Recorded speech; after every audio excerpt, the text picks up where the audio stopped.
These two fingers right here could be the reason you're hitting bad golf shots.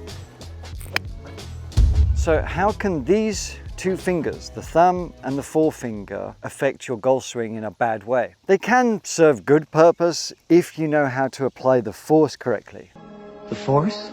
However, too frequently, and many famous golfers have figured this out for themselves, John Daly, Ben Hogan, I could name dozens and dozens, who realized that when we swing, if the thumb and forefinger are too active, let's say, what it's going to do is apply pressure to the club, apply force to the club as you swing in an opposing manner to what we really want. It can cause over the top, it can cause getting too steep on the ball, and it can also cause the casting. I'll save you, cast or no cast. This thumb and forefinger apply pressure during the swing on the takeaway, but really what we're talking about now is more about what happens on the initiation of the downswing or through the downswing.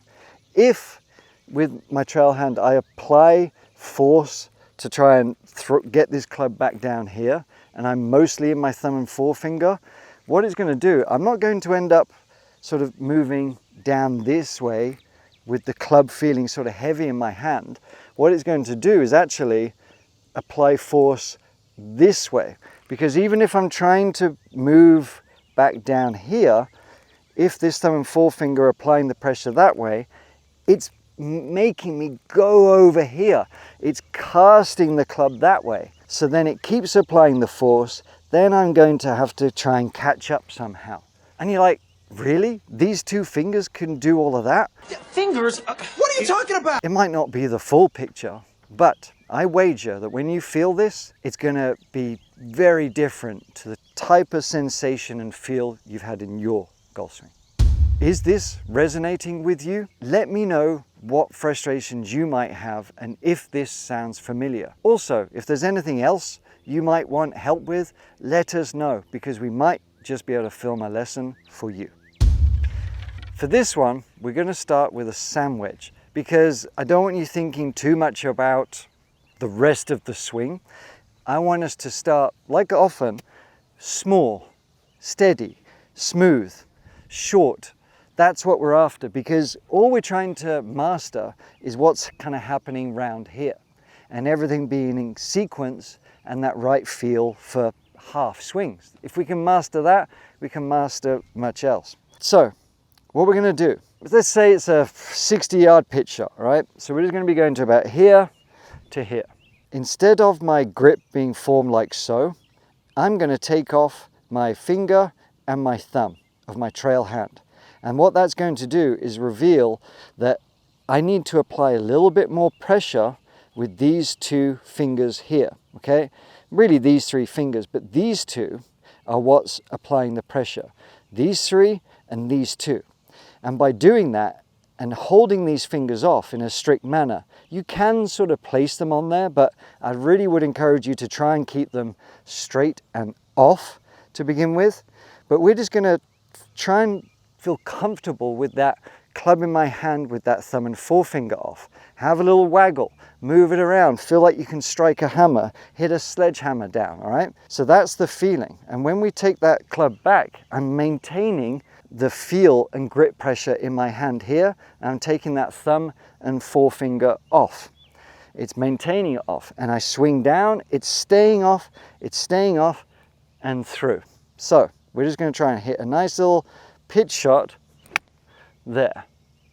All right, feels weird, feels a little bit loosey-goosey. So I need to apply a little bit more pressure with these fingers. But once you've tried and got a little bit more comfortable hitting pitch shots with that feeling of delivery and that lag and how that club feels in that small little transition, feeling the weight of the club, it's almost going to feel heavy.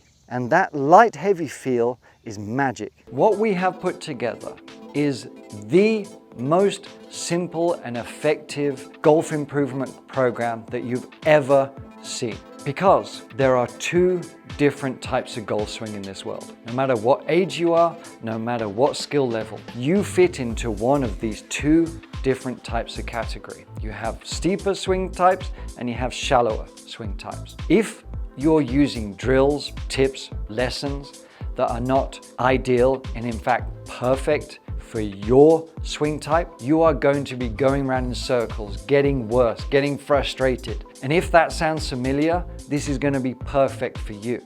With just a couple of tweaks to your driving, iron play, short game and putting, you will be playing the best golf of your life. This program is going to revolutionize the golf instruction industry.